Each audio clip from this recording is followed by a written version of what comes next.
So technology has completely altered the 21st century romantic landscape with things like social media, text messaging, and so forth. And now we have yet another tech dating disruptor with Google Glass. Google Glass. Google Glass.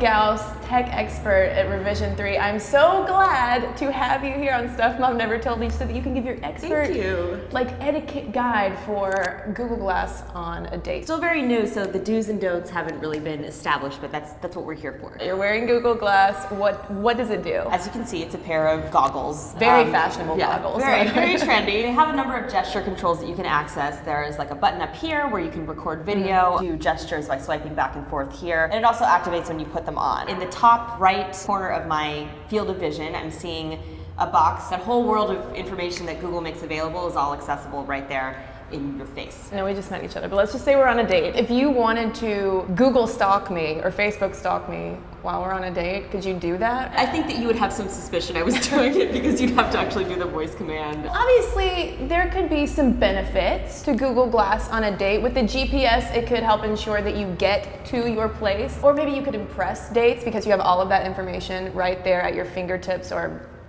at your eyeballs. Show off how you know a foreign language because it can translate foreign languages right there. It can be, I think, effective as just an icebreaker, conversation starter. You're single, go out to a bar with some Google Glasses on. Someone's gonna buy you a drink. Yeah, absolutely. For every benefit of Google Glass, it can quickly become a creepy downside. Yes, and there are many. I think you can kind of boil them down to three main points that in my limited experience using Google Glass. One of them is a whole voice command thing. I'm talking to you and I'm trying to focus on you. If I feel like it, I can take a break and start talking to my glass, and it's kind of like, when are you talking to me? When are you talking to the glass? And there's also the eye contact issue. You're focusing on this display here, and it's really distracting for both parties. I'm focusing on you, but when I'm talking to you, my eye is wandering over here. So it's kind of like, you'll probably notice that it kind of looks like I'm staring into a point like slightly above there. Third thing I think that people are kind of put off by is the potential for recording. If I wanted to like creepily record a video of you on a date, I could just be like, oh, oops, you know, and like, and you would never know. If you look really closely, you can kind of see that you're recording something, but there's no clear indicator that you're recording. If you were to do a Google Hangout while you're on a date, wouldn't your friends be able to see the person? Because that's the deal. They can see everything that you're looking at that moment. Yes, it would be possible. Maybe difficult to pull off. Hey girlfriends, I'm going on a really hot date tonight. Like,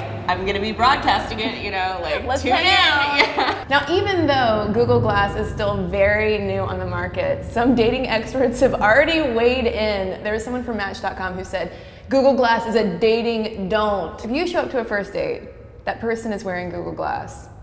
Icebreaker?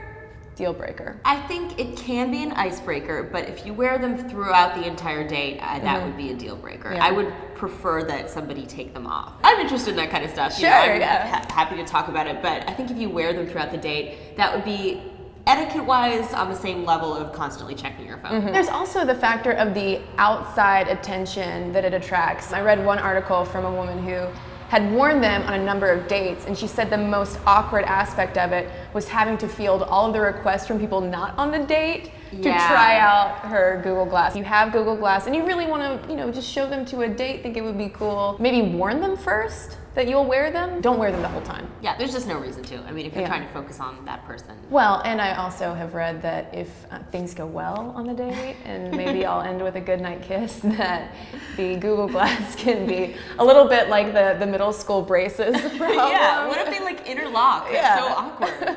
Or if they break. Annie Gaus, tech expert, Google Glass dating expert now. Your prediction. Do you think that Google Glass will revolutionize the dating landscape in the same way as things like online dating, texting and all of that? Or do you think that they might just be an accessory we pull out every now and then as a novelty? I don't think that it will revolutionize the dating space unless, of course, they start allowing some cool facial recognition apps such that you can walk around the city and immediately see who's single and whether they have a criminal background. Okay. If anything, there are going to be some very weird and hilarious, probably, 21st century dating stories that will come out of Google Glass. Looking forward to that, actually. Yeah. Annie, thanks so much for coming on Stuff Mom Never Told You. Thanks for having me. So let us know what you think about Google Glass on a date? Comment. Do you think that people should be able to wear them? Do you think the creep factor is potentially too high? I want to hear from you about Google Glass dating. It's the future, people. It's the future of dating. And don't forget to subscribe.